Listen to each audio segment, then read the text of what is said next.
Ei, gente minha,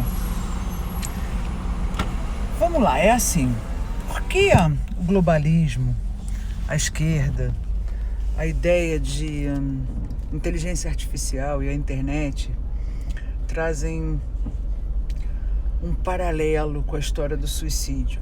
Hoje eu ouvi a Salsicha que Pensa, fazia tempo que eu não escutava ele, dando palestra, como diz o Alba, no metrô Santa Cruz e à noite em Tóquio, falando sobre a preocupação de uma epidemia de suicídio em São Paulo e no Rio.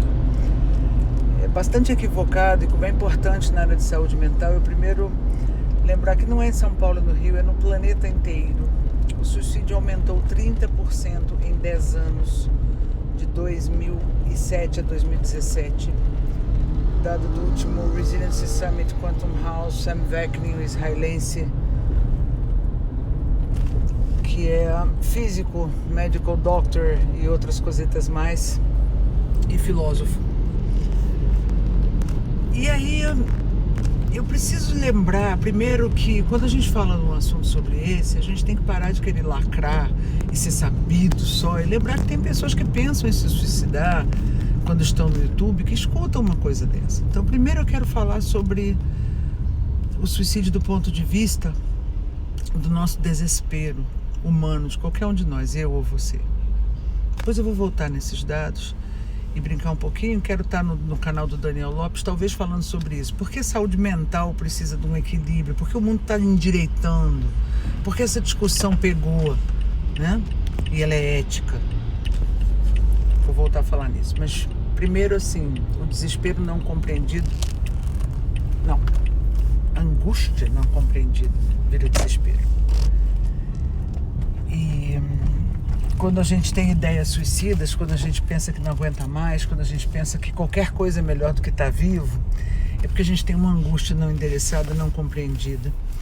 E eu vou dizer como falou em Viena, depois da Segunda Guerra, o Viktor Frankl, um dos maiores autores da psicologia positiva, um homem sensacional, que foi para o campo de concentração como médico, como todos os outros era preso, e ele ficou imaginando de fazer uma escola de psicoterapia quando ele saísse dali. Muitas vezes você vai me ouvir falar essa história porque ele olhou além da montanha. Primeiro ele enxergava que ia sair dali. E ele começou a observar as pessoas, aquelas que seguravam a onda, apanhavam, tinham que carregar armamento na neve, ficar sem comer, todo mundo com aquele macacão horroroso. Mas elas viam significado em continuar vivas. E aqueles que não aguentavam, encostavam e fumavam um cigarro. Ele falava, esse eu sabia que ia morrer logo. Porque ele escolheu o prazer imediato ao invés de lutar quando a situação era de emergência. Então, quando a situação é de emergência, a gente escolhe lutar. E ele percebeu que as pessoas que aguentavam, elas tinham um sentido, um significado de continuar vivas. E não é que ele saiu, e não é que ele fez a escola chamada logoterapia, que é a terapia, logo significado, a terapia do significado, do sentido, né?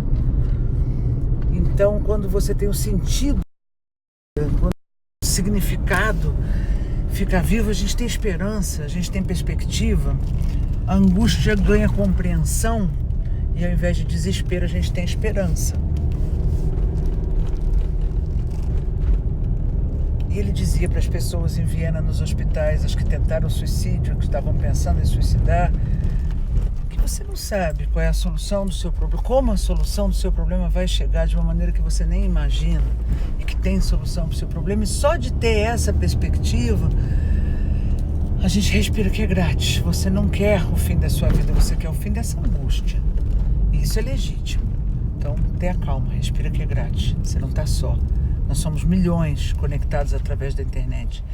Nós temos muitos recursos e muitas soluções à nossa disposição que nós não tínhamos antes. Para tirar o estresse pós-traumático, para colocar as coisas em outro lugar e para encontrar recursos em nós e sair dessa angústia. Porque não é justo ficar sentindo angústia, ficar sofrendo invalidação, não conseguindo ter pertença. E o que o globalismo está fazendo é exatamente isso, tirando a pertença. É uma massa de manobra só, é uma falta de diferenciação da nossa existência, a angústia aumenta, a gente pode ficar agressivo, né? Atacar, ou anestesiado, se apegar e perder o sentido, perder o significado. E nos sentindo tão invalidados, a gente pensa que morrer é melhor do que continuar vivos. Então, essa minha breve fala é para dizer que uma coisa simples, às vezes faz um salto quântico, né? Quanto é a menor partícula de luz ou energia. Salto quântico é uma coisa pequena que faz uma enorme diferença. Pode ser um encontro, pode ser um abraço, pode ser a perspectiva de fazer um curso, pode ser uma oportunidade de um trabalho, alguém que te enxerga. Você parar de se culpar por uma coisa que não é culpa sua.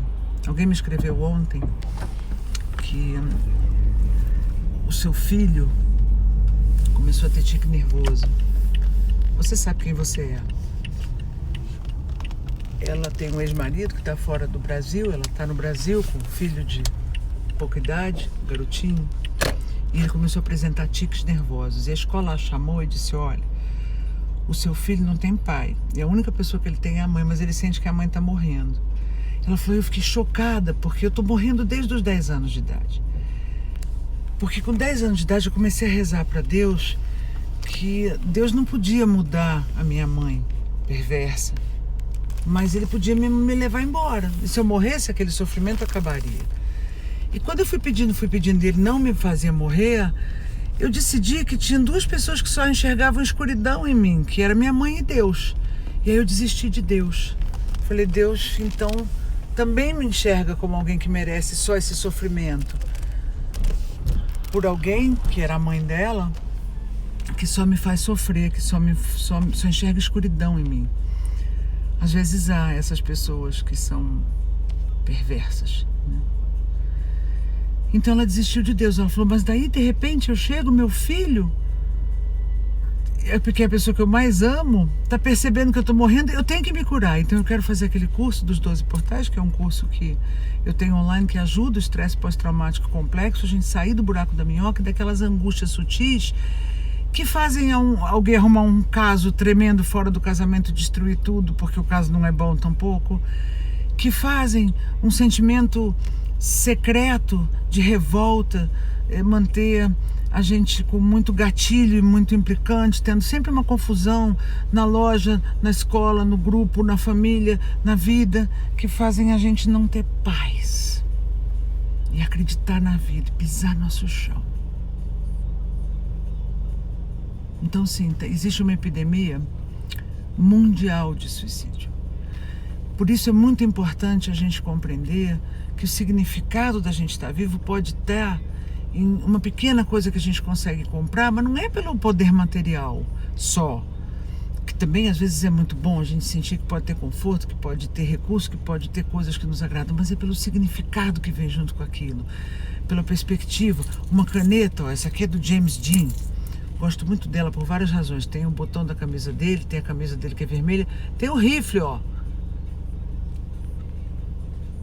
E tem uma frase muito bonita. A frase que está escrita aqui diz assim: live as if you die today. Viva como se você for morrer hoje. And dream as if you live forever. E sonhe como se você for viver para sempre. Isso, o escrever, o fazer os planos, o escrever os rabiscos do próximo texto, do próximo livro, da ajuda daquelas pessoas, do curso em que as pessoas estão aprendendo e se sentindo melhores, aprendendo futurismo digital, aprendendo a avaliar a gente nas empresas, aprendendo a lidar consigo, com sua família, aprendendo a cuidar melhor de si, a fazer suas escolhas, né? Não é só uma caneta para mim, ela traz significado, ela traz sentido, ela me anima, ela me estimula a criatividade. Não tem nenhum jeito de você ser criativo da forma errada. Ser criativo é ser criativo, né?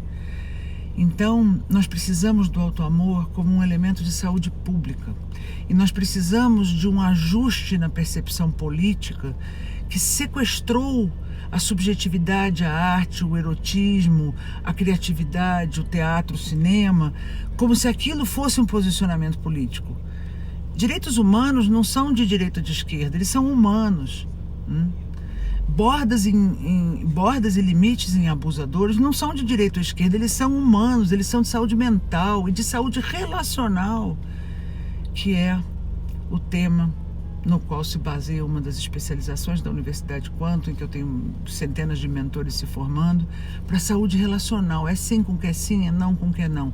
É voltar para si, é pisar seu chão, é respeitar seu espaço interno, é entender as suas faltas, as suas angústias, as suas necessidades.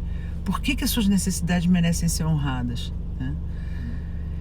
E por que nós podemos, sim, reduzir o estresse e compreender a angústia, que então ela vira lição, esperança, possibilidade, transformação, coragem de pisar teu chão e não deixar ninguém fazer farinha na tua cabeça, nem mesmo sua mãe, nem mesmo seus familiares, ou seu parceiro afetivo, ou seu ex. Muda o foco.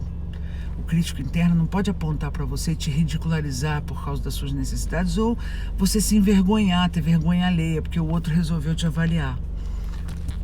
Uma outra pessoa se desligando de uma companhia, fez vendas nessa companhia durante alguns anos, e na hora de se desligar, ela já trabalhando numa empresa nova, está atendendo a resma de clientes da empresa anterior. Aí recebe um bilhete da gerente dizendo: olha, já falei, você não pode mais atender os nossos clientes, os seus projetos estão cheios de erros. Assunto que está nos últimos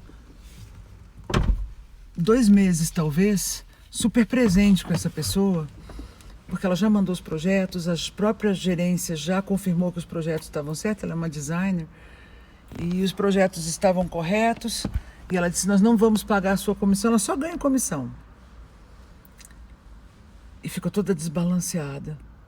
E eu digo: olha, você tem que escolher os seus juízes. Não é qualquer pessoa que pode avaliar quem é você pessoalmente ou profissionalmente. Não deixa não, cara, qualquer juiz dizer que você não vale, que você fez tudo errado, que a sua comissão não é merecida. Isso dá flashback, isso engatilha momentos da sua vida, lá atrás, em que você se sentiu mesmo que você não valia nada, ou que você ia apanhar se você fizesse errado, ou que você ia ficar só e tinha negligências. Aí vem uma pessoa dessa e fala: você fez tudo errado, não vai receber. Engatilha esse lugar. Não, respira que é grátis, segura o dedão, eu sou rei e rainha do meu estado, eu vou respirar que é grátis, desculpe. Os meus projetos estão sim corretos, a gerência já validou, eu atendi os clientes por mero profissionalismo, em nenhum momento eu dei a saber, eu expus a companhia por ética profissional, e os projetos estão corretos. Então o meu advogado claramente poderá ajudar vocês daqui para frente a tirar qualquer dúvida a respeito da comissão, que é sim devida. Às vezes você tem que pôr borda, às vezes você tem que fazer os clipes pularem, dar um soco na mesa, mas é só com objetividade, observe e não absorva. Você não pode emocionalmente viver uma guerra. Bota o limite, a mulher é maluca, a gente já sabia que era, a gente já sabia, ela foi embora dessa companhia, inclusive, por isso está super bem na outra empresa. Para de pensar, nem pense mais nisso, na ex-empresa, no ex-pseudo-amor, na ex-pseudo-parceira, ou nessa situação confusa, né? É ético se basear no amor, mas vamos falar do amor exigente, do amor para valer, né?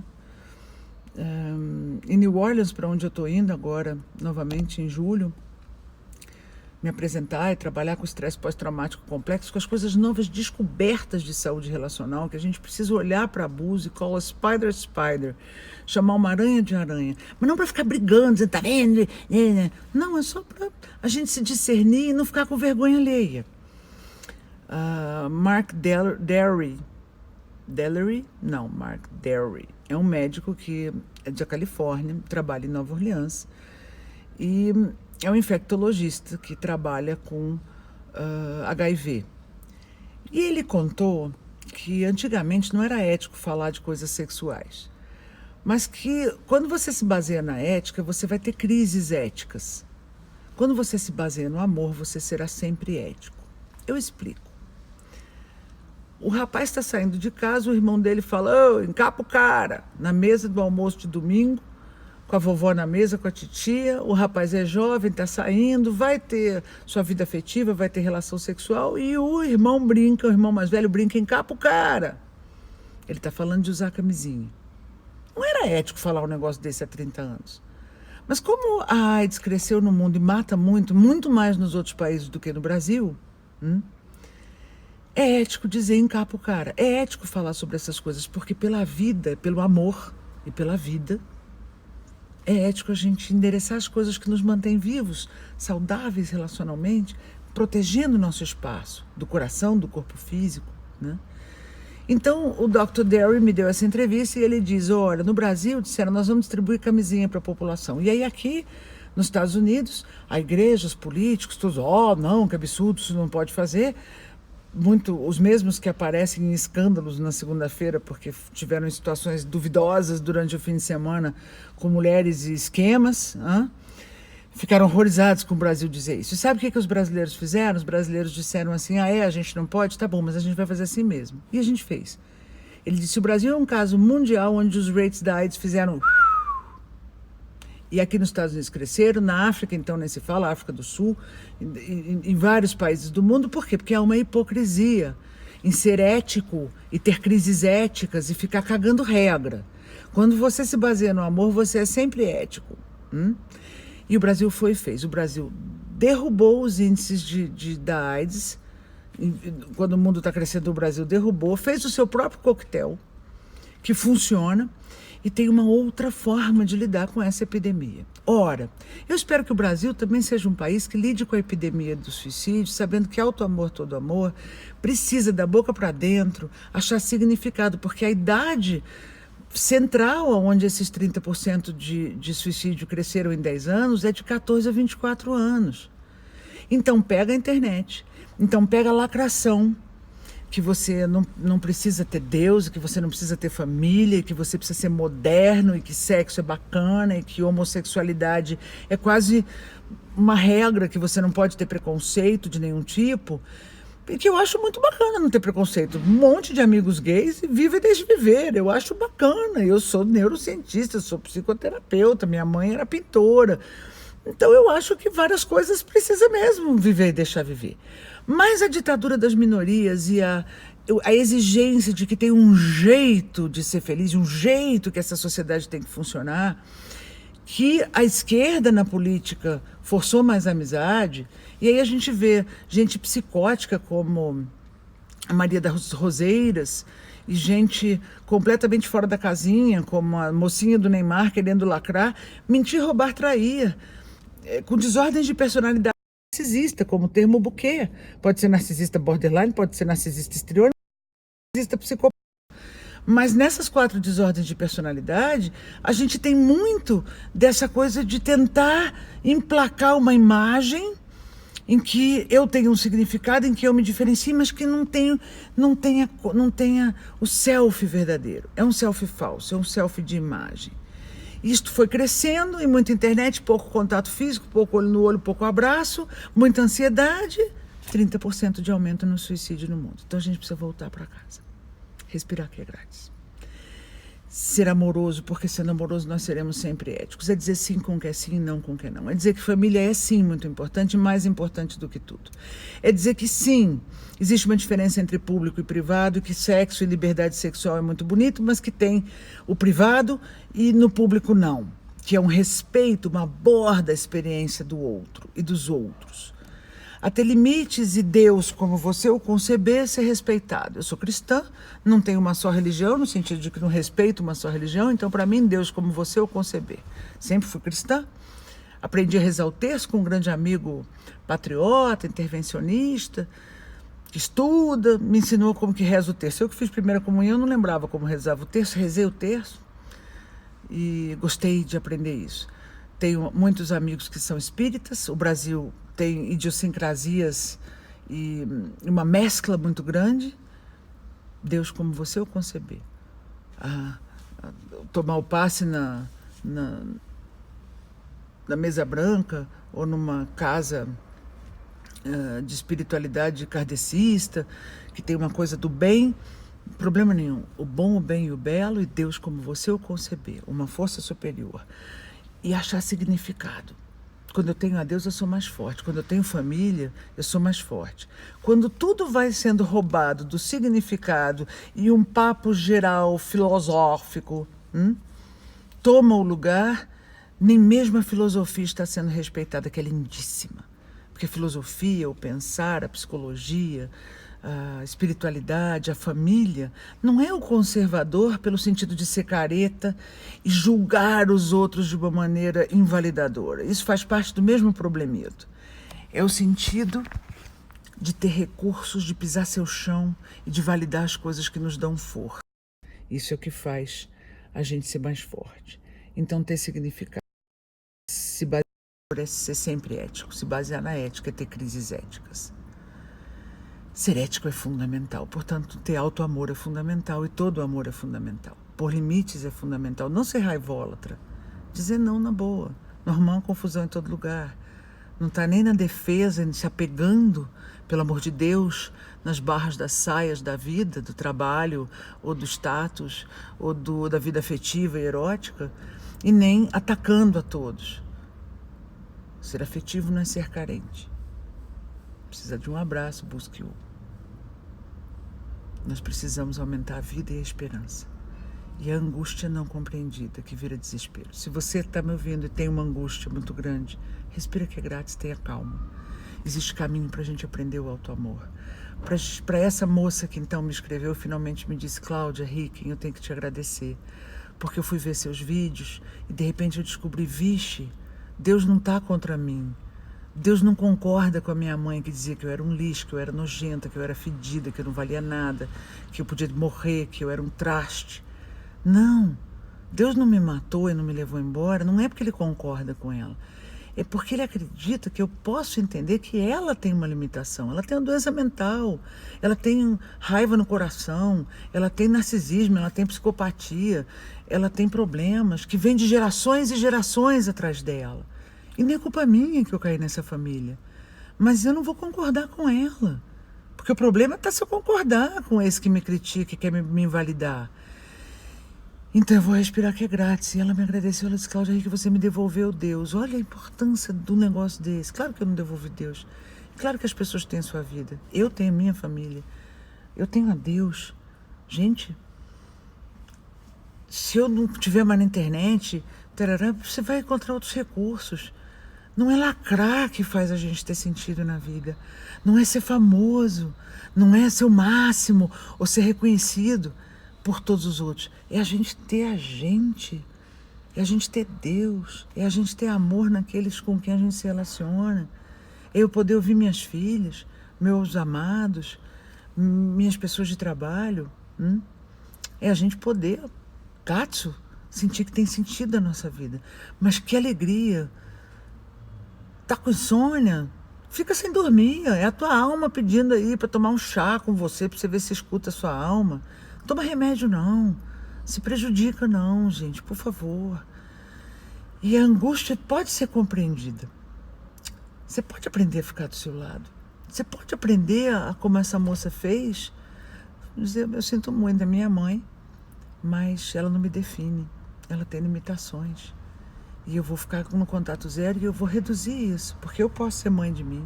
Eu posso encontrar mães nos meus amigos, eu posso encontrar mães até nas minhas redes, gente tão amada, que me quer tanto, que eu luto tanto com vocês, e a gente se ajuda. Nós somos milhões ao redor do mundo na internet, para não deixar abuso narcisista, nem dos pais, nem dos irmãos, nem dos parceiros, nem de ninguém, nem dos políticos, nem da turma da lacração, nos roubar o sentido, porque nós somos filhos das estrelas, irmãos dos rios e das árvores, a gente tem sentido de estar aqui, ó.